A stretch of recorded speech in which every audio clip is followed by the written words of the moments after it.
Olá, sejam bem-vindos à entrevista com a artista visual e professora do Departamento de Artes Visuais e Escultura da Escola de Belas Artes da Universidade Federal do Rio de Janeiro, professora Beatriz Pimenta. Essa entrevista faz parte de uma série de conversa com artistas, professoras e pesquisadoras elaboradas para o Mês das Mulheres, agora em março. Eu sou a Flora. E eu sou a Bruna, e nós fazemos parte do projeto de extensão Museu Dom João VI, um museu fechado de braços abertos. Caso ainda não tenha conferido a programação que os extensionistas prepararam para o mês de março, dê uma olhada no nosso Instagram.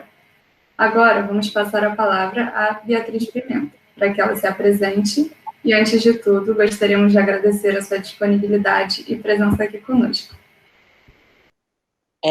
Boa noite. Primeiramente, eu gostaria de agradecer o convite, né? E o que eu vou falar? Vocês já me apresentaram, né? Eu fiz graduação de comunicação visual na Escola de Belas Artes, trabalhei 15 anos com design, mas eu nunca larguei esse sonho e essa prática de ser artista, né? E a Escola de Belas Artes, ela tem essa vantagem, né, de ter muitos cursos, né, funcionando juntos, né, com o mesmo período básico, né, quando eu fiz era assim, eu fiz em 80, eu me formei em 1985, e aí eu já botei a cara lá na gravura, já gostei, e comecei a fazer gravura, né, e ninguém me chamou, eu não me inscrevi, eu entrei lá e fiz uma gravura. E a gravura me acompanhou durante toda a minha graduação, né? Primeiro na oficina lá com o Adir Botelho, e depois eu fui para o Museu do Ingá com a Ana Letícia, que tinha uma oficina de gravura lá, onde vários estudantes da Belas Artes também iam fazer gravura lá, né? Porque era uma oficina super bem montada. A Ana Letícia separou, né, as salas de ácido, de uma forma que ficou melhor do que a da EBA, né, porque em termos de espaço físico, né, porque a nossa gravura original era no Museu Nacional de Belas Artes, e aí a gente foi aos poucos, né, primeiro foi lá para o 7º andar, a gravura, a pintura, tudo junto, uma confusão, e muito tempo depois foi lá para baixo, né? As salas ficaram prontas e as pessoas mudaram lá para baixo. E aí ficou melhor, mais espaçoso, né? Mas quando eu entrei, era lá no 7º andar, era uma coisa bem acanhada. Então, continuando a falar sobre isso, sobre essa trajetória, né, na escola, para começar, gostaríamos que comentasse os motivos que a levaram, né, a optar por ser artista visual, como se deu sua formação e como vê a atuação de mulheres artistas na cena contemporânea hoje. Né? A minha formação se deu assim, mista, né, entre o design para a sobrevivência, que eu pensava sempre, né, que era difícil, como é que eu vou viver fazendo gravura, pintando, mercado de arte, né, era muito mais incipiente do que é hoje, que aí continua sendo difícil, né, mas eu vejo artistas jovens, homens, mulheres, sendo inseridos mesmo nesse mercado, uma coisa que na minha época era bastante raro. As pessoas não viviam realmente de arte, eu não conhecia ninguém. Até as pessoas que estudaram comigo, eu vejo muita gente agora dando aula na universidade, que eram artistas assim, que ganhavam prêmios e participavam dos eventos, que eram os salões, né, nacional, Salão da Bahia, quando quiseram levar, fazer modelos, né, de arte, começaram a fazer salões pelo Nordeste, pelo Norte, né, do Brasil, que era mais isolado. E eu participei de vários desses eventos, né? E a gente tinha um grupo de artistas aqui no Rio de Janeiro, né? A Márcia X, que estudou na escola também, não sei se vocês sabem. A Márcia X, ela é minha contemporânea, né? E ela também fazia licenciatura e depois a gente saía da escola. A Márcia nem se formou, né? Porque quem quer ser artista mesmo, nem faz questão de se formar. faz questão de conhecer gente, né? E nesse ponto, a escola é muito importante, porque é na escola que a gente começa a se relacionar, né? Eu saí lá de Niterói, né? E querendo ser artista, escolhi desenho industrial para entrar no meio do caminho. E foi ali, nesses 5 anos, eu acho que eu fiz a graduação, que eu comecei a me enturmar, não com as pessoas da minha turma de comunicação visual, eu comecei a me enturmar com os artistas da escola, da gravura, da pintura, e a gente ia às exposições, e começou a participar de exposição, né, coletivas, e um ia na exposição do outro. Então, formou-se um grupo que até hoje eu tenho contato. Essas pessoas são as mesmas, que se acrescenta mais e mais a cada ano, né? Fui fazer uns cursos no MAN com a Luísa Carvão, que foi muito importante, o Roberto Morricone, que eu pensei, não, a Escola de Belas Artes é muito acadêmica, isso não dá para mim, eu não quero, né? Eu quero uma coisa mais atual, arte moderna. Eu queria, assim, na minha cabeça estava com a arte moderna, expressionismo, eu tinha um trabalho figurativo, né? Forte, um desenho que não era acadêmico. E por mais que eu me esforçasse, não seria. Não tinha essa... Acho que é mais desejo mesmo, né? Você não visualizar a coisa e aí a coisa não acontece. E eu tive uma rápida passagem pelo Parque Lage, porque o Parque Lage era muito longe, né? Eu morava em Niterói. E aí eu fiz um mês de Parque Lage e entrei na Geração 80, que foi uma exposição bastante importante. A gente era bem jovem, né? A gente era mesmo, entrou, assim, as criancinhas da Geração 80, né? E aí, depois eu tive projeto na Funarte, né? Macunaíma, Galeria Macunaíma. Então, foi essa coisa que eu fui levando até esses 15 anos que eu trabalhei com design, aí eu fui fazer aprofundamento, aí eu comecei a ganhar dinheiro, trabalhar, né? Morar no Rio. Aí eu fui fazer o aprofundamento no Parque Lage com o Milton Machado, Charles Watson, Daniel Sinise, Beatriz Milhazes, aqueles dois, né, bem-sucedidos, né, que a gente, vou tentar fazer pintura para vender. Aí eu estava, até que despertou um negócio assim, mas acabou que não vendeu. Todo mundo achava bonito, aí apareceu, queria comprar, não comprou. Eu sei que no final, quer saber, eu comecei a fazer uns trabalhos com fotografia, aí, assim, uns objetos, né, com fotografia, que não é simplesmente a fotografia numa moldura, nunca foi assim, tá? Sempre foi, assim, um objeto com a fotografia, né, que tinha que ser montada, ou a revelação era numa película transparente, que eu fiz umas caixas. Aí, com esse trabalho de fotografia e posteriormente, de vídeo, eu comecei a ganhar prêmio, coisa que eu nunca tinha ganhado, apesar de entrar nesses salões institucionais, que dava título, saí no jornal, porque pintei um muro, no projeto de graduação da EBA, na televisão, que na época era o máximo, todo mundo lia o mesmo jornal, né, era o JB, via o mesmo canal de televisão, que era a Globo, e eu fui aparecendo nessas mídias, né, e fui achando que agora vai ser moleza, né? Mas isso não tem nada a ver com o mercado de arte. Mercado de arte, eu acho que é um objeto, é uma postura, é um conhecimento, é uma coisa que é para alguns, né? E aí, o que mais? A fotografia e o vídeo me abriram muito mais portas, né? Aí eu entrei naquele projeto do Itaú Cultural, né? No Rumos, enquanto ele existiu, né? Eu acho que eu entrei na segunda ou na terceira edição, e aí viajei pelo Brasil, conheci mais artistas mais jovens do que eu.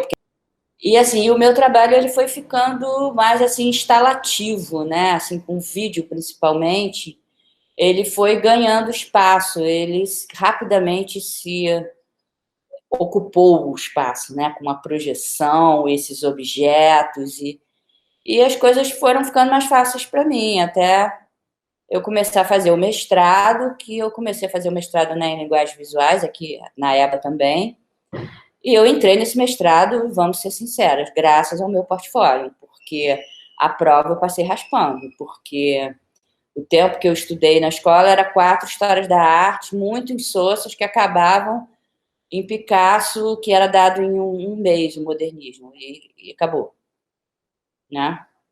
Então, era uma coisa bastante que eu não entendia nada, que eu tive que estudar tudo. Foi interessante você mencionar a questão da tradição na Escola de Belas Artes, né? Porque a EBA vem de uma longa tradição de ensino acadêmico, mesmo que posturas contrárias tenham existido, são pouco conhecidas pelo público em geral. E em pleno século XXI, alguns ainda veem o método acadêmico como válido em termos de formação, e outros consideram que esse método já é retrógrado, ultrapassado, e a gente queria ouvir de você qual é a sua opinião sobre isso. Bem, o meu problema foi sempre a sobrevivência. Quando eu fui fazer a arte, eu tinha muito medo de... Meu pai ficava dizendo, minha filha, você vai passar fome. Eu já não tinha aquele gênero que ia arranjar um maridão e ter uma família e ficar quietinha em casa, cozinhando. Então, ele ficava falando que ia ser uma profissão difícil. Então, essa foi a minha primeira preocupação. Então, assim, né, quando eu comecei a... Seria bom que eu tivesse um desenho, né, que vendesse, né, aquelas pessoas que têm aquela mão e faz aqueles ilustração, mas na verdade eu tinha jeito, era com material bruto mesmo, com a pintura, com o barro, com a gravura, que aí é que saíam umas texturas e uma coisa esquisita, entendeu? Mas aquilo não servia muito para publicidade, assim, quer dizer, publicidade a gente deu, eu me salvei com o computador, né? Quando apareceu o computador, paralelamente na minha vida de design, com o computador eu me criei, porque aí eu aprendi a mexer e fazia tudo no computador, aí o computador consertava o meu desenho e misturava imagem escaneada, eu adorei o scanner, aí eu comprei o scanner e comecei, tudo que eu comprava para fazer design, eu começava a testar fazendo arte, né? E as duas coisas fluíam juntas. Então, quer dizer, esse negócio de ficar desenhando, fazendo 5 anos de modelo vivo, eu nunca me arrisquei a investir nisso. Primeiro, que eu não era das mais talentosas. Mas talvez se eu ficasse ali insistindo, eu acabasse desenhando aquilo. Mas é o tipo da coisa, o que isso vai me dar? Eu acho que não vai me dar nada, em termos de sobrevivência, né? Porque a gente tem que pensar que essa arte acadêmica que veio no século XIX, com Dom João VI, né? Ela veio para formar artesãos. Os caras que iam fazer gravura, que ainda era um meio de reprodução técnico, né? Os caras iam fazer escultura para fazer monumentos na praça. Hoje, se a gente botar um político na praça, eu acho que vão explodir, assim, né? Não vai durar um dia, porque os políticos são odiados, né? E assim, é uma coisa totalmente, assim, essa profissão que esses estudantes das belas artes tinham, né, no século XIX, início do século XX, acabou, né? Foi com a fotografia e com a reprodução técnica, né, da gráfica. Hoje nem gráfica mais existe, né, gente? Eu sou do tempo que eu trabalhei com produção gráfica e aí que eu ganhei dinheiro, porque você se responsabilizava, ia para lá, ia para cá, e entregava na empresa trabalho pronto. Então, assim, hoje, esses caras de gráfica, todo mundo perdeu o trabalho.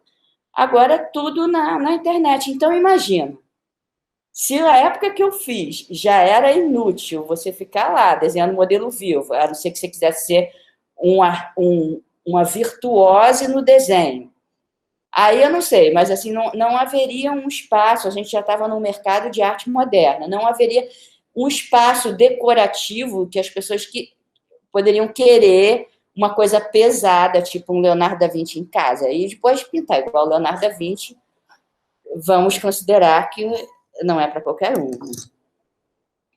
Então, assim, essa coisa, porque até como professora, né, de um curso de gente que quer ser artista, a gente tem que oferecer outra coisa, a gente tem que oferecer uma formação acadêmica sólida, leitura de texto, pensamento crítico, uma série de coisas para esses estudantes depois eles conseguirem se encaixar de alguma forma no mercado de trabalho, né?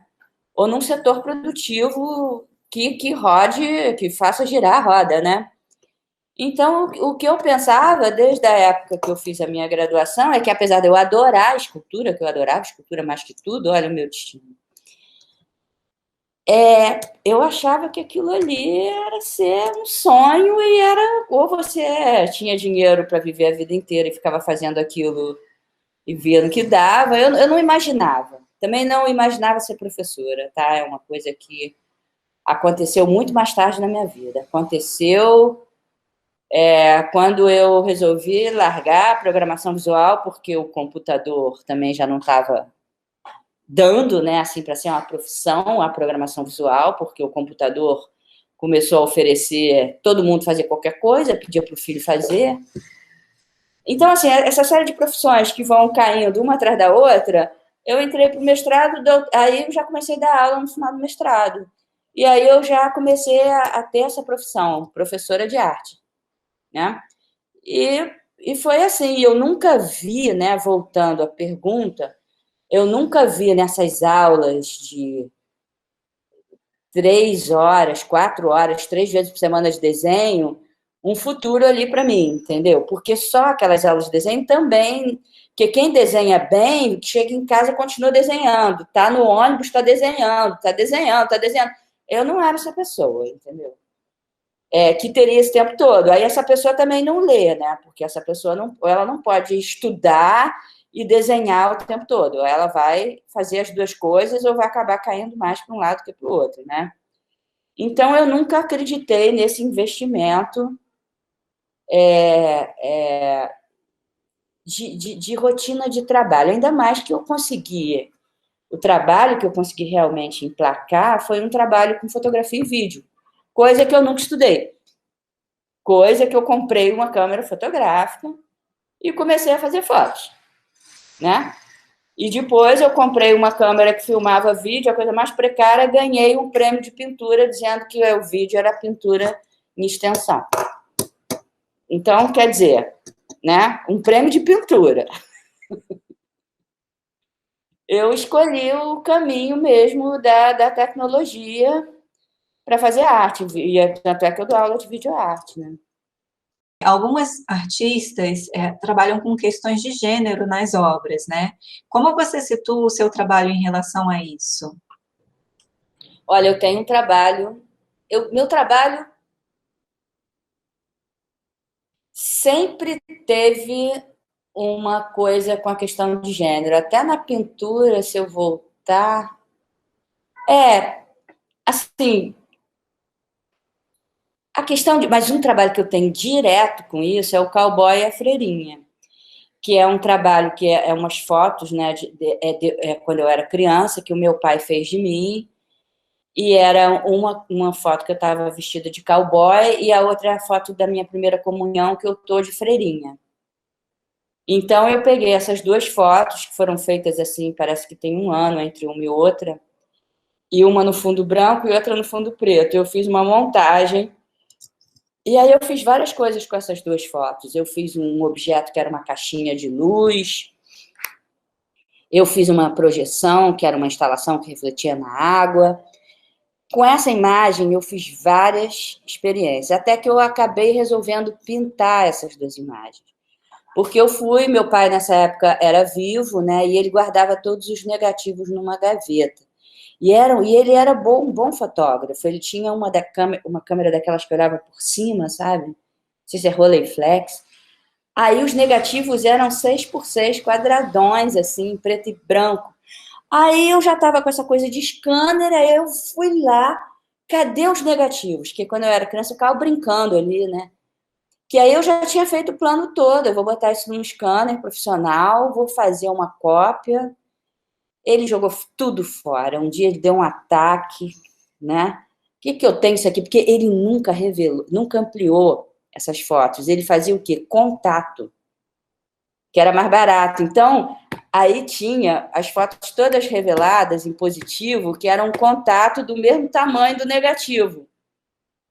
E se eu colocasse aquilo no scanner, eu ia ter uma definição, eu ia ter uma revelação, né? Aí eu fiquei injuriada, eu não acreditei que ele tinha jogado fora, eu achei que ele queria se livrar de mim, porque eu era insistente, né? Eu queria, porque queria, o negativo, onde é que estava? Eu disse, eu já joguei fora tudo. Aí eu falei, bem, e o plano foi para o espaço, né? Aí eu resolvi comprar a lona, né? Eu tinha um projetor de slide, ainda era a época de projetor de slide. Eu projetei a imagem na lona e pintei em preto e branco, exatamente como era a foto. E aí, com esse trabalho, eu fui para Recoleta, lá na Argentina, fui para o Salão de Salvador, lá o Salão da Bahia. Depois me ajudou a entrar no Projeto Itaú, ajudou no prêmio de pintura, porque aí eu disse que a pintura em extensão, mas eu tinha portfólio de pintura também, né? Mas eu entrei foi com vídeo mesmo. Então, assim, esse trabalho, eu acho que ele aborda, assim, essa tela de 1999, e eu coloco claramente essa questão do gênero, né? De gênero, de como a gente é educado, e não só a questão de gênero, mas a questão da religião com o exército, né? Com a violência. Essa questão dessa nossa formação com a igreja, né? E o exército. Mas continuando aqui a entrevista, né? Desde 2014, você desenvolve um projeto de pesquisa intitulado A Arte, a História e o Museu em Processo. Um projeto teórico e prático que propõe intervenções em museus da cidade do Rio de Janeiro. Você pode nos falar um pouco mais sobre esse projeto e as propostas que foram executadas? Sim, esse projeto, né, foi o meu primeiro projeto. Para mim, esse vai ser sempre eu acho que assim, eu sou uma pessoa de um projeto só que vai se desdobrando, desdobrando, desdobrando. Então, por que, né, que eu escolhi o museu? Eu adoro ver museu, né? Desde criança, eu já tinha em casa, eu brincava de Museu Veloso, né? Era o meu último sobrenome. Que eu ia fazer o Museu Veloso. Aí ia ser um museu de ciências naturais, aí eu tinha sapo dentro de formol, aí eu já tinha formol, aí eu achava lacraia, jogava dentro do formol, super sádica, aqueles sadismos infantis, né? E aí eu estudei todas as coleópteros, lepidópteros, todas aquelas coisas dos insetos. Aí, porque eu ficava observando aqueles bichos aí no microscópio, né? Aquela coisa da visualidade, via aqueles pelos, aqueles olhos, aquelas coisas. Já devia estar querendo ser artista, não estava sabendo.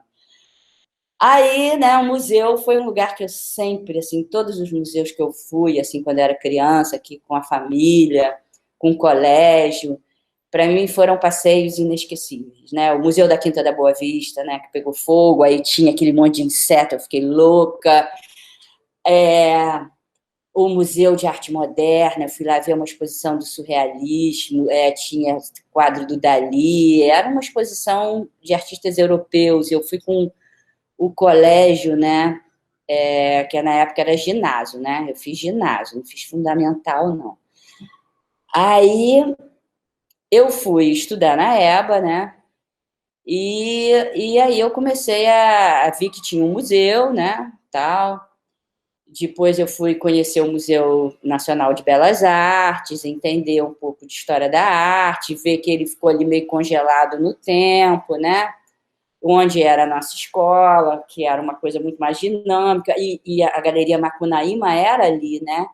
E depois veio o Collor, o governo Collor, que tirou aquelas galerias do museu, aí o museu ficou mais estagnado ainda. Só com uma coleção que muda muito pouco, né? E é um museu, assim, que você depois chega uma hora que você esgota, que você não vai mais lá, porque já sabe tudo de cor que tem lá, né? E ele tem um acervo poderosíssimo do século XIX, dos alunos brilhantes da escola, né? Enfim. Mas esse gosto, né, de museu, de visitar museu e ver como é que esse museu, que eu gostei tanto de ver a primeira vez e tal, ele perde a graça porque ele fica sempre a mesma coisa.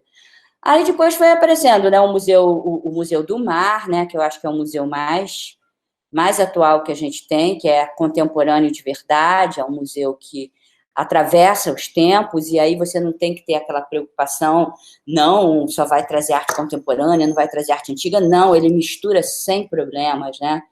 Eu sou dessa linha, né? Inclusive, eu comecei esse projeto com o projeto, depois eu publiquei, porque eu apresentei num seminário do grupo Entre Séculos, né? E aí foi publicado, e eu falo do mar como exposições temáticas, né? Como um tipo de museu que é, assim, que já vem pronto, né? Com essa coisa que as coisas se interferem, se interatuam, interagem, né? Então, assim, essa ideia de fazer intervenções era, a princípio, de fazer em museus estagnados. Aí a primeira porta que eu bati foi o Museu Dom João VI, porque também foi uma coisa de que, desde que eu estudei lá até quando eu virei professora, aí se passaram 40 anos, a coisa continuava a mesma coisa. Então, eu acho que na época quem estava lá era Ana Cavalcante. Não, era uma outra professora. Mas aí, enfim. Aí eu fiz lá as intervenções, né? Mas aconteceu uma coisa, eu não lembro o que aconteceu, se foi uma greve. Aconteceu uma coisa, quando eu ia inaugurar a exposição no Dom João VI, a EBA fechou com uma história lá. Não lembro se foi greve, eu acho que foi greve. Foi uma greve dos funcionários de empresas terceirizadas que não estavam recebendo, então a gente ficou sem condições sanitárias. Isso. Aí, nessa história, eu já estava com a exposição montada no Museu Dom João VI, com os alunos, né? Que aí eu consegui uma bolsista, que foi a Mônica Costa, e vários outros adeptos que eram alunos em maioria, eram meus alunos, assim, que eu via que tinha um trabalho legal, aí eu chamava para participar e eles gostavam e foram.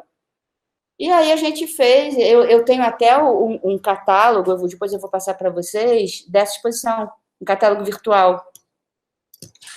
E aí tem todos os trabalhos. E vocês podem, de repente, mostrar, né? E se quiserem fazer perguntas, depois eu posso responder. Mas, assim, o que aconteceu foi o seguinte, é que essa exposição ficou lá no Museu Dom João VI, e o seminário, né, do Entre Séculos foi para o Museu Nacional de Belas Artes. Mas aí a gente ocupou na marra o corredor, aquela galeria como é que chama a galeria das estátuas? Galeria de moldagens. É isso. Aí aquilo ali é também, né? E aí a gente já chegou lá onde eu queria chegar, que era o museu que nunca tinha mudado. E aí foi um tal de fazer projeção em cima das esculturas, né? Das imagens, né? E eram imagens, né? As imagens 3D, você joga a projeção, fica super bom. E a gente ocupou aquele corredor, a diretora gostou muito, e aí a gente foi ocupar no ano seguinte.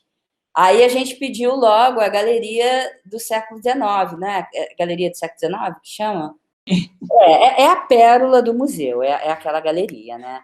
E aí eu botei lá uns 12 artistas e todos praticamente estudantes. Só tinha eu e o Luciano, o Luciano Vinhosa, que é um professor, colega nosso, que dá aula na UF, né? Então, ele participou com o trabalho. Acho que foi só ele. A Elisa também, Maria Elisa também, e o Wilton Montenegro, o marido dela, que é um fotógrafo profissional, realmente. Ele fotografou a exposição toda, né? E a gente fez também um catálogo. Todos esses eventos que a gente fez exposição, né, essas intervenções, estão documentadas com texto. O último do que foi no Museu do Ingá, a gente fez até um livro. Porque aí o projeto foi ganhando força, né? Teve também uma edição, que aí foi um contato do Luciano Vinhosa, no Museu Histórico. E aí ele trouxe mais professor, porque a ideia do Luciano era trazer professores, e a minha era trazer estudantes, entendeu? Estudantes que queriam ser artistas, não é qualquer estudante. E esse museu histórico, né, essa intervenção que teve no museu histórico, também foi um museu muito fácil de fazer intervenção, porque ele é um museu militar, né? Então, você fazer essa crítica, a questão de gênero, a questão da diferença, a questão da discriminação racial, é um prato feito. O próprio Museu de Belas Artes também tem aquele quadro, né, que tem o neto nasce branco, o neto da avó negra nasce branco, eu esqueci o nome agora. A Redenção de Cã. Isso, Redenção de Cã. E aquilo tudo, né, todas essas ideologias, esses preconceitos raciais ali expostos, é assim, um prato feito para você dar uma atualizada, e a questão desse projeto, para além da formação do artista, é para o público, né? Esse público de escola, de fundamental, de criancinha, é bom já haver uma intervenção do lado da Redenção de Cã, entendeu? Para não ficar vendo aquelas coisas e achar que aquilo ali ainda está valendo, sabe? Eu acho que é urgente, né? Se o Museu Nacional de Belas Artes, ele mesmo não se dinamiza, né? E não começa a dar um movimento ali naquilo, eu entrei nesse gap, né? Assim, quando eu fiz esse projeto, foi para entrar nesse gap. Agora eu estou com um problema sério. Eu estou com um projeto no MAN e estou com um projeto no MAR. E eles já são museus que a gente vai ter que... Vai ser uma experiência diferente, sabe? Não vai ser dado. Sim, e é bom, né, porque o projeto de extensão ele vai se modificando ao longo dos anos, né, e trazendo novas propostas, novos diálogos, de acordo com cada instituição que você vai realizando anualmente aquele projeto, né. Agora, continuando um pouquinho, naquele artigo que você falou, que escreveu lá para o seminário do Museu Dom João VI, né, exposições temáticas, convite à construção de significados, você comenta como as instituições ligadas ao circuito artístico, como, por exemplo, os museus e as galerias, detêm o poder de validar certos procedimentos e objetos de arte. Você gostaria de comentar um pouco sobre essa dinâmica? Sim, é um museu que valida, né? Por mais que a gente diga que tem um mercado e que, às vezes, esse mercado é que joga o artista no museu, quem avaliza é o museu. Quem avaliza para a história da arte, para a academia, é o museu, não é a galeria, porque tem milhões de artistas de mercado que são assim, que trabalham com arquitetos, decoradores, que faz quadro para combinar com sofá. Não que a Beatriz Milhazes não faça, ou o Daniel Senise não faça, porque os quadros deles são decorativos. Né? Mas tem gente que só faz isso e não chega no museu. Aí tem os que chegam no museu. É isso que tem uma diferença aí, né? Que tem assim um mercado que ele é um mercado ali que só fica mesmo no decorativo, e tem aquele mercado que transcende esses compradores que querem ter um quadro na sala de um bacana, e aí eles conseguem validar esse artista através do museu, da Documenta, né? Porque da Bienal de Veneza, né? A gente pode dizer assim, a Bienal de Veneza não é um museu. Inclusive, ela é um arsenal de armas, que nem o nosso Museu Histórico Nacional, né? Então, assim, como é que é isso? Mas quem está lá na Bienal de Veneza são artistas do circuito que circulam em museu também, né?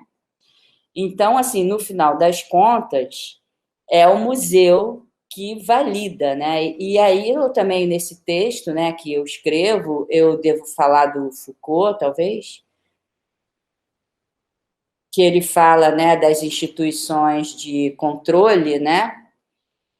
Que seria assim, né, depois da escola, do hospital, da prisão, do manicômio, o museu seria essa quinta arquitetura do controle, né? Assim, que também orienta, mas ele está falando isso, né, vamos dizer assim, nos anos 70, 80, 70, entre 70 e 80. desses museus europeus, como a gente tem aqui o Museu Nacional de Belas Artes, né?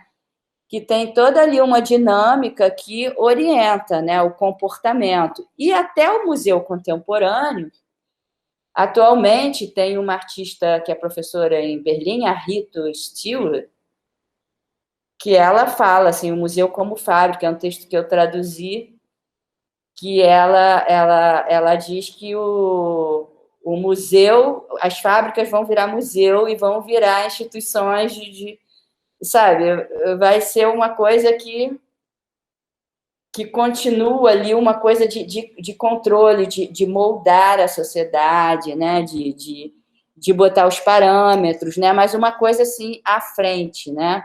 E quando a gente vai num museu histórico, a gente fica chocada de ver os valores de uma época que já passou, né, às vezes, certos quadros, né.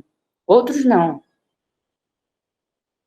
Sim, em todos os casos é sempre uma construção de uma história, né, de um discurso, e de um discurso que está sendo validado, que valida determinados artistas, que valida determinadas tipologias de arte, né? E seu projeto, quando leva os alunos ainda em processo de formação e produz intervenções dentro daquele museu e diálogos com as obras de arte que estão nele, de certa forma, ele subverte essa lógica também, né? E inscreve, mesmo que temporariamente, nomes no museu que não estariam ali, né, ou que demorariam muito para chegar naquele lugar. Sim, ou nem chegar, né? Porque eu tenho certeza, certos estudantes que participaram desse projeto, que acabaram a escola meio assim, sem saber o que fazer, entendeu? Porque é um curso de arte sem licenciatura, né? Então é uma coisa assim, meio que não te dá um caminho. Por isso é que eu digo, assim, eu sempre tento levar os estudantes a ter um nível de graduação na área de humanas, né? Porque não vai resolver sozinho atualmente, né? Mas essa questão de validar, né? E se constrói essa história, e aí que cabe, né, falar da mulher, dos afrodescendentes que foram totalmente excluídos dessa história, né?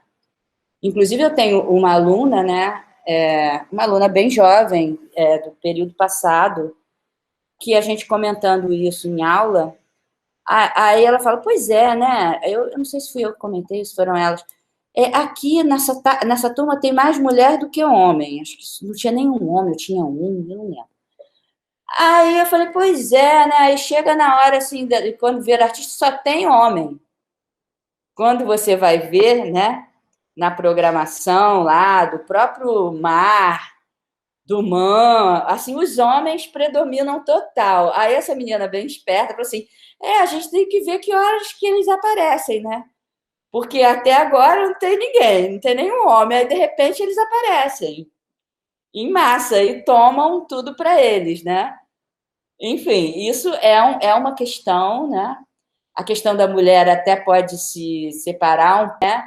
Agora, eu sou muito fã de um livro da Silvia Federici, Caliban e a Bruxa, que ela explica assim, como que a mulher chegou nesse papel, segundo a tese dela, foi com o capitalismo, foi com a Revolução Industrial, porque na Idade Média o servo, homem e mulher, era tudo a mesma coisa, tudo força de trabalho. Então, a gente tem que apurar quando é que esse negócio começou, né? Se a gente for apurar também a nossa origem judaica, cristã, as mulheres não eram nada, né? Na época da história de Cristo, mulher era uma coisa assim que a palavra de uma mulher não vale nada. E um ser inferior, né? Então, assim, a gente tem que ver de onde veio isso, né? Como é que isso, né, foi construído, porque eu acho que tudo é construção, né? Se eu não acredito em função por gênero, eu também não vou acreditar que é uma questão de que isso é natural. Mulher é assim mesmo, chega uma hora que o homem passa na frente, não dá para acreditar nisso. Então, a gente só pode pensar que é uma construção, né? E agora existe, né? Assim, na minha tese de doutorado, eu fiz uma pesquisa sobre artistas que trabalhavam com documentário. E aí acabou que ficou centrado no Maurício Dias e o Walter Hedweg, que são uma dupla de artistas.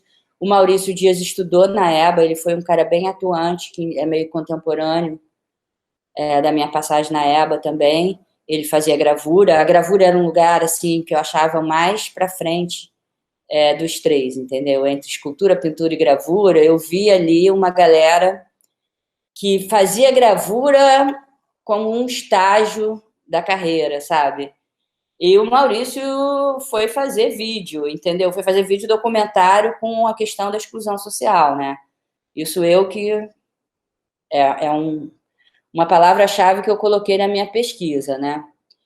E aí eu fico vendo, né, que esse lugar que antes, assim, eles começaram a fazer de ir às pessoas excluídas e fazer um trabalho com elas, hoje existe essa preocupação da pessoa já fazer o trabalho, mas eles foram um primeiro caminho para coisas que a gente nem queria ver que existia na cidade, né? Esses moradores, pessoas que vivem nas ruas, que estão se multiplicando cada vez mais, né? Tudo por causa de um sistema capitalista excludente, porque ele é exclusão social por toda parte, né? Começa com os mais desprivilegiados, depois ela vai subindo, vai subindo, vai subindo, e cada vez mais gente, né? Esse sistema que não dá conta. Então, assim, eu vejo assim que assim, eu atravessei essa fase, atravessei várias fases, né? Porque eu já tô há um tempão nessa estrada, né?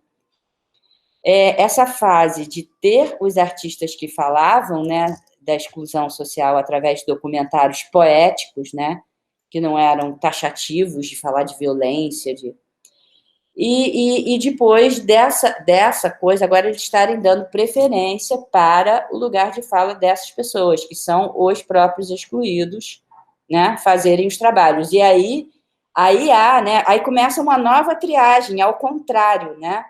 Então, aquela triagem que o museu fazia, que ele fazia questão de pegar os caras de boa família e botar lá, agora ele está querendo pegar os excluídos, dando o lugar de fala para essas pessoas, né? Para os afrodescendentes, principalmente, primeiramente, e as mulheres que já estão nessa batalha desde os anos 70, né? E a questão da mulher é uma questão que ultrapassa a fronteira, a cultura, né? Eu acho que é uma coisa, assim, geral. Tem na Europa, e aí isso fica um assunto que há uma procura, né? Há uma preferência, né? E o museu continua no seu papel de fazer essa triagem, né? E agora ele quer uma triagem que seja mais verídica, mais, né, mais real desse ponto de vista diferenciado. E não que um branco privilegiado vai lá fazer a questão dos afrodescendentes que vivem nas favelas, e o branco vai lá com a sua câmera fazer no fim de semana, sei lá. O próprio Hélio Oiticica, né, que foi lá na Mangueira, ele foi um precursor dessa história, inclusive, né, eu passo por ele nessa minha tese. E aí, depois, agora não, agora são os sambistas da Mangueira, é o cara lá, que mora lá na Rocinha, que está na galeria, entendeu? Está expondo no mar, esse tipo de coisa. De fato, o museu continua desempenhando essa função institucional de fazer a triagem, né? E abarcando diferentes formas e diferentes diálogos, mas institucionalizando esses diálogos, por mais que sejam pessoas diferentes, né? Mas, enfim, agora a pergunta vai ser um pouco mais direcionada ao seu trabalho como professora do curso de Artes Visuais e Escultura. Como trabalha com os estudantes a pensarem nas suas opções artísticas e como estimula a construção das poéticas desses estudantes, né?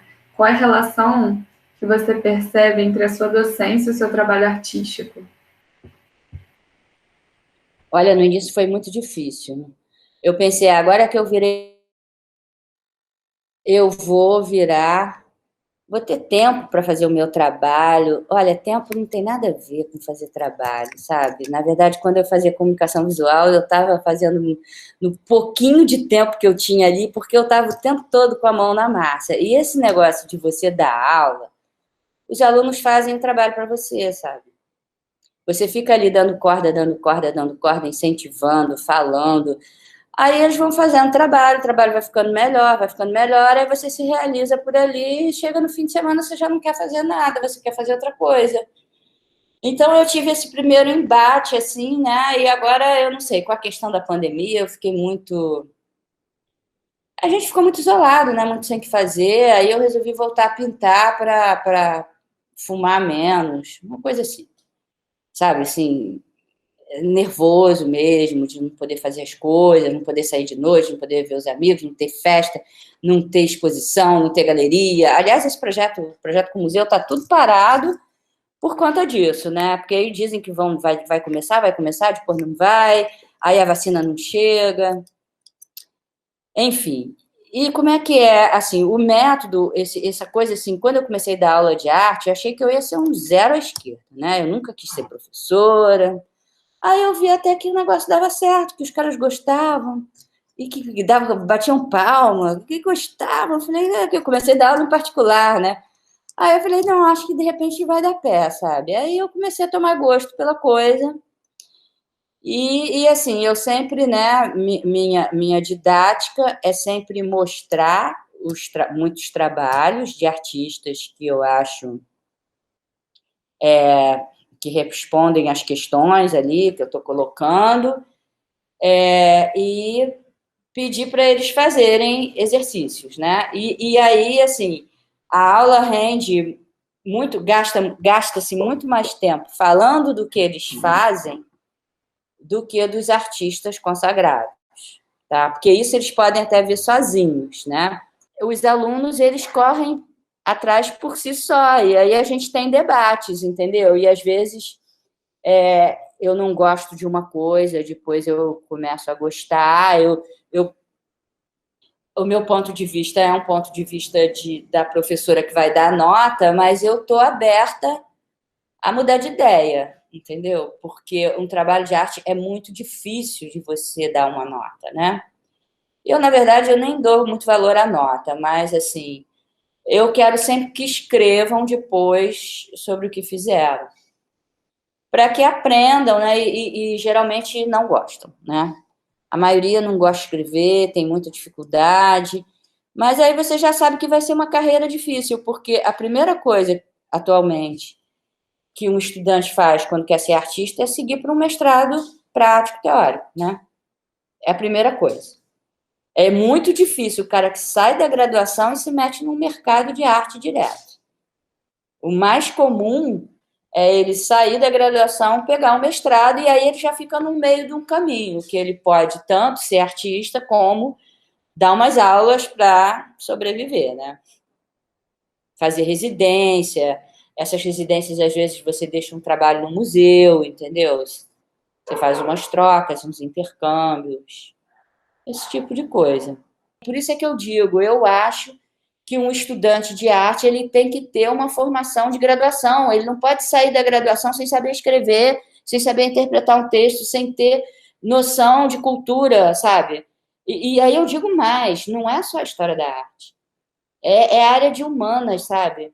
É você saber o que está acontecendo. Do mesmo jeito que os filósofos, tipo Foucault, começam a estudar a história, né? Filósofo da história da sexualidade, filósofo né?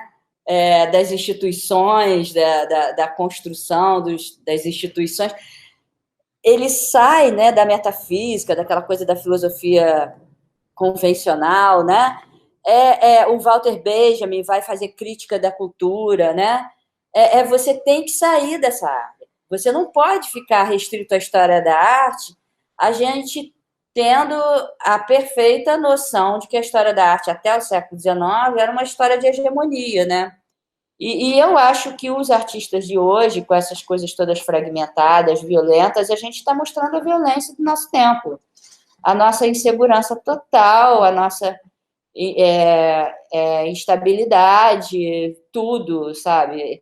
Esses políticos também são reflexos, né, do neoliberalismo, do capitalismo exacerbado, né?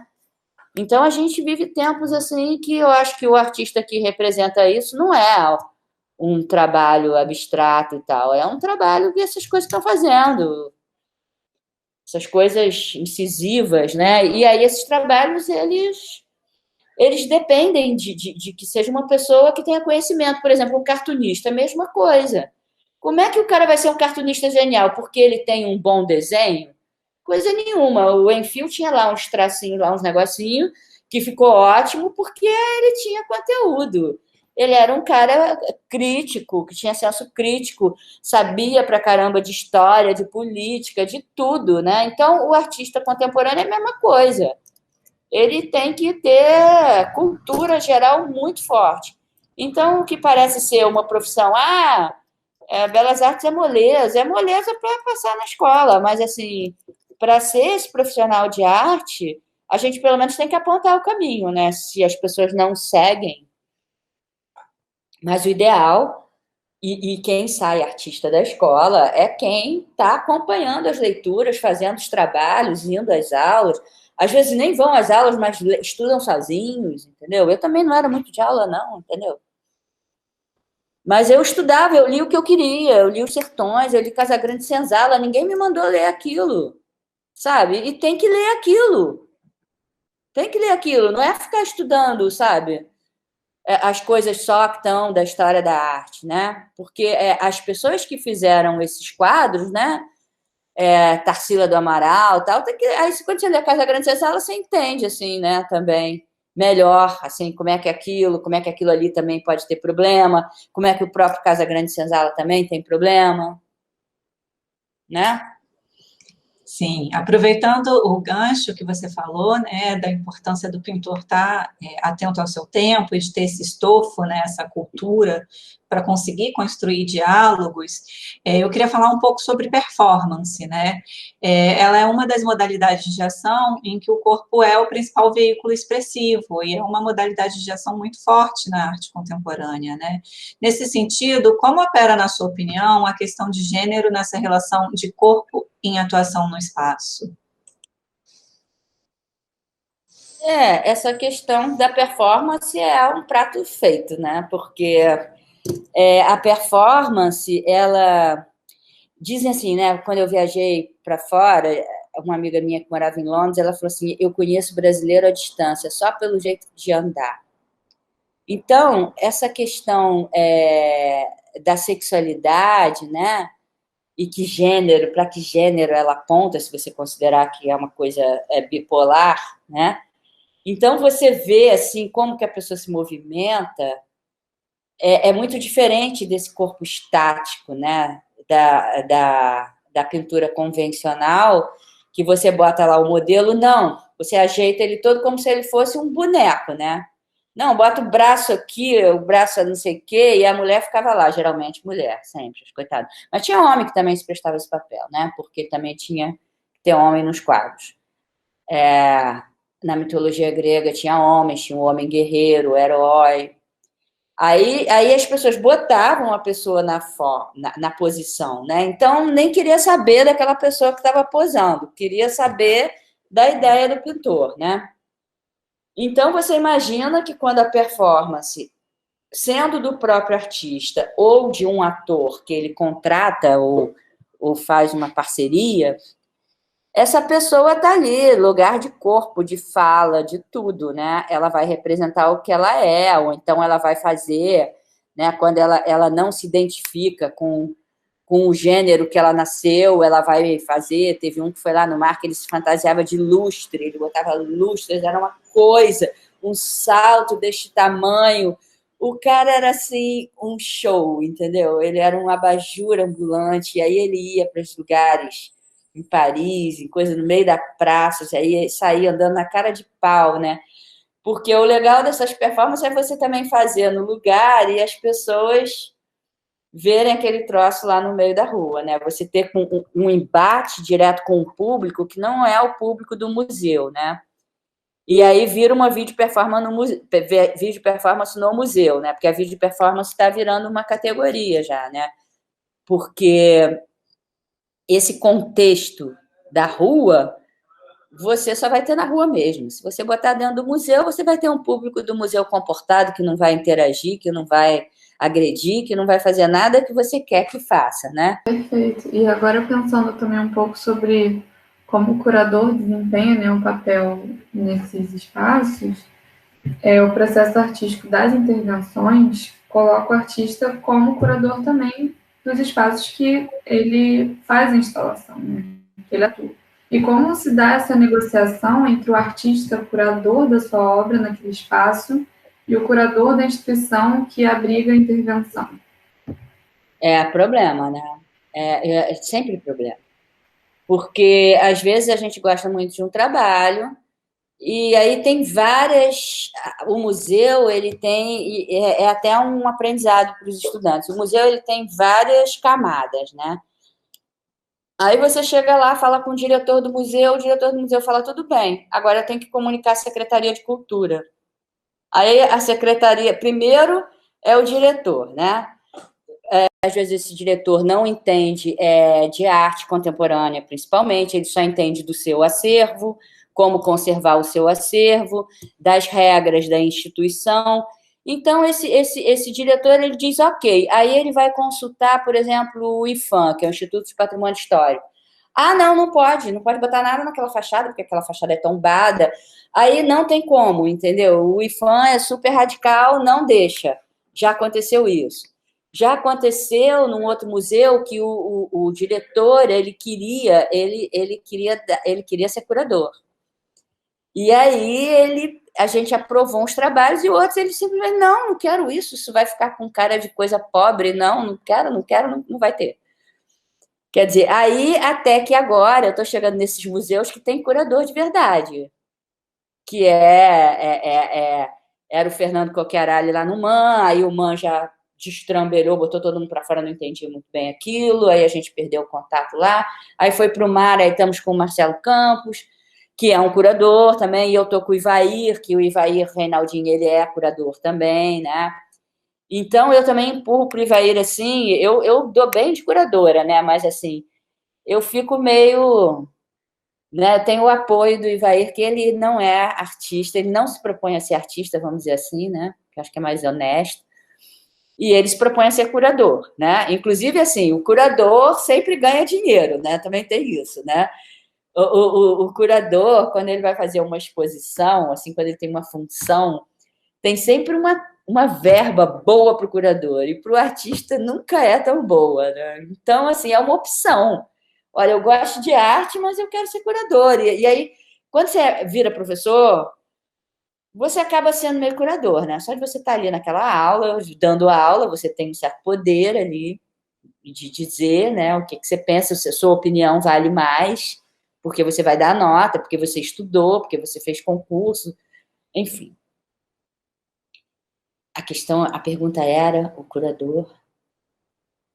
Não, era justamente essa relação mesmo, né, entre o artista e o curador, e muitas vezes quando o próprio artista faz a instalação no espaço, ou a sua performance, como se dá essa relação do artista com a curadoria da sua própria obra. Mas eu acho que você... Eu falei desse meu projeto, né, de pesquisa, agora de extensão, que as coisas vão se misturando. Mas, na verdade, esse problema do artista e do curador é um problemão, né? Assim, quando eu falo em termos até financeiros, né? Dessa opção, né? De você ser artista e a opção de ser curador, que de repente vem de uma produção cultural, não é nem uma escola de arte, é uma coisa que já te bota num caminho de você de você ter um caminho profissional, né, e que demanda, né, aí esse curador, ele vai ter que escrever um texto. Então, assim, o que eu acho mais honesto é a gente fazer uma formação que tanto pode sair um artista, como pode sair um curador, ou um artista curador, como o Ricardo Basbaum fala, né? Que ele é o artista, etc., né? Porque, assim, inclusive, eu sou contemporânea do Basbaum, eu participei dos grupos de estudo, a gente tinha tudo 20 e tal, entendeu? 20 e poucos, desde a geração 80. A gente está rodando nessa máquina aí. Tom, tom, tom. Aí é exposição, é não sei o quê, agora é na universidade, a gente vai crescendo, envelhecendo, e tem aí um circuito, sabe? Eu já fui várias coisas, eu acho que o artista e etc., eu acho, assim, uma boa definição, né, de que a gente pode passar por isso tudo. Agora, o triste é ver aquele artista que vive à mercê de um curador, né? Que depende desse curador, que fica à mercê dele, né? E isso é muito chato, porque ele não tem, né? Até no expressionismo abstrato tinha muito esse discurso, o curador, o crítico, né? E o pintor não precisava saber nada, ele tinha que ter expressão, uma baboseira que inventaram, né? Quando, na verdade, aí o artista acaba que ele deixa de ser senhor de si. E se você for pensar, né? Picasso era um cara muito bem enturmado, com o Breton, com os intelectuais todos, esses pintores todos franceses, impressionistas, eles eram todos ali num circuito de intelectualidade. Pode dizer, não frequentaram escola. Não importa, se você assim, a escola, o que é a escola? É a troca de ideias. Esses caras também que ficam enfurnados numa torre de marfim lendo um monte de livro, é difícil, porque você tem que ter um embate com o outro, né? De como que você vai situar essas ideias, né? Colocar em prática, né? Então, eu acho que a escola é esse conjunto de pessoas que estudam e trocam ideias, né? Por isso que quando eu digo que eu fiz a Belas Artes e que foi uma coisa muito importante, porque eu conheci os próprios colegas, é muito importante e continua sendo, sabe? Não, é muito importante a gente não só na nossa formação acadêmica, tanto como artistas ou historiadores da arte, lermos textos de artistas, produções de artistas, não só ficar nesse contato com produções e escritos de historiadores da arte, né? Sim. E ter mais essa noção com a própria poética dos artistas, ler o que eles estão produzindo, o que eles falam da própria obra. Não só essa visão do historiador ou da historiadora da arte, né? Sim.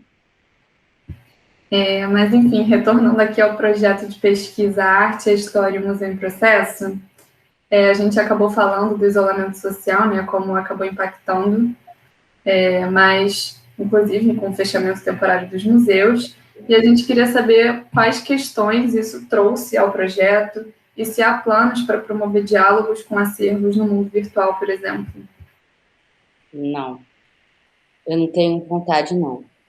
Eu já declarei lá do projeto de extensão que eu não realizei a ação, né? Eu não realizei a ação porque eu sinto muita falta, sabe, do espaço mesmo, né? De ver, eu fui só uma, né? O mar, você tem que agendar a visita, né? Mas aí esse projeto parece que vai acontecer. Mas eu só acredito quando me derem a cartinha na mão. E a cartinha tá demorando a sair. Então, assim, eu tô louca para ir no mar, ver a exposição, entendeu? Mas não é tão simples, não é você pegar, sabe? Um dia eu peguei o carro, vou lá. Aí cheguei lá, não, tudo fechado, você não entra lá mais assim, entendeu? Você só entra com agendamento, com número limitado. Então, isso tudo complica muito, né? Eu acho, assim, a primeira questão, o embate com o próprio espaço, que eu não considero esse negócio de óculos 3D, essa coisa, isso daí só serve para me dar um início de labirintite que eu nunca tive. Mas, com certeza, essa vida, esse discurso otimista dos anos 90, de que tudo vai passar a ser virtual, eu não acredito nisso. Eu acho que isso só vale se a gente, né, tem essa coisa virtual e física, né? Se a gente fica só no computador, a gente fica doente. Hoje, por exemplo, foi um dia danado. Eu fiquei 6 horas em reunião e agora estou nessa entrevista. E tem gente que está reclamando muito que fica assim todo dia, né? Que não é o meu caso, eu dou duas disciplinas por semana. Aí, o dia que eu dou aula o dia inteiro, eu fico muito cansada no computador. Os alunos também, aí é um tal de cai para lá, cai para cá. E assim, eu não tive vontade, né? Meu negócio é ir lá no museu, ver o acervo, conhecer as pessoas. Aí, sabe, para ver acervo virtual, você pode ver acervo de qualquer museu do mundo. Por que você vai querer ver o acervo do Museu do Ingá? Entendeu? A gente quer ir lá fazer intervenção, conhecer as pessoas, andar no espaço, encontrar gente, tomar um chopp depois, uma cerveja. Não é, sabe? Então, assim, não vai colar. Aí eu acho assim, eu estou dando aula, os estudantes estão fazendo os trabalhos, eu sinto uma queda, assim, né, na produção da criatividade, mas eles estão produzindo, às vezes aparecem os trabalhos bons. Tem uns que fazem. Esse semestre a gente está meio devagar. Mas, assim, fazer o projeto extensão é sair para fora, ficar dentro da internet. Vocês estão fazendo, né? O meu negócio, eu não estou fazendo. A verdade é que eu não estou fazendo e eu não tive vontade. Eu estou esperando esse negócio acabar. Eu fui uma das primeiras professoras a dizer na cara de todo mundo, gente, vocês estão esperando o quê para dar aula online? Eu fui, assim que eu soube disso, eu falei, não tem saída. Estão esperando que a reitora dá um murro na mesa e falar que vai obrigar todo mundo? Vocês estão esperando isso, né? Porque ela vai fazer. E aí a gente está aí trabalhando janeiro, fevereiro, tudo correndo, por conta de demorar a dar essa aula online. Eu acho que uma das coisas que a gente pode fazer durante a pandemia é estudar. Agora, pô, fazer instalação, fazer coisa. Sabe, uma pintura, eu vou e mostro aqui, que coisa, que nada. Tem que ir lá ver, entendeu? Uma instalação, e aí piorou. Intervenção no espaço realmente é muito mais complicado, né? Porque muito do ganho da proposta é o contato do aluno, do extensionista e do público que está ali vendo. Exatamente, exatamente. Não dá, entendeu? E esse público, né? Você tem que pensar que esse público nem sempre tem um celular em casa, dois, aí é uma família com uma penca. Não dá, cara, não dá, não dá. E é isso. Mas, nesse sentido, tem algum projeto para o contexto pós-pandêmico? Ou, enfim, está mais... Tem, eu estou esperando a carta do mar, assim, esse do negócio. mar mesmo. E a gente vai começar. A ideia é começar em março. Bom, professora Beatriz, a gente está chegando no final da entrevista. Muito obrigada novamente por ter aceito nosso convite. A gente está muito feliz em poder compartilhar a sua bagagem, seu depoimento com os seguidores do Museu Dom João VI. E a Bruna vai complementar o agradecimento, né, Bruna? Muito obrigada também por estar disponível aqui, mesmo depois de um dia exaustivo em frente ao computador, né, que os novos tempos acabaram nos obrigando a fazer. E, é claro, a gente agradece também aqueles que nos assistem pela companhia e esperamos que tenham aproveitado essa entrevista especial. E também não esqueçam de ativar as notificações no Facebook, no Instagram e no YouTube para ficar por dentro das nossas publicações assim que postadas. Mas obrigada, professora Beatriz, pela sua companhia também. Ok, eu que agradeço a entrevista de vocês. É sempre bom que a gente reflete mais um pouco, né? E que tudo dê certo e a vacina chegue logo.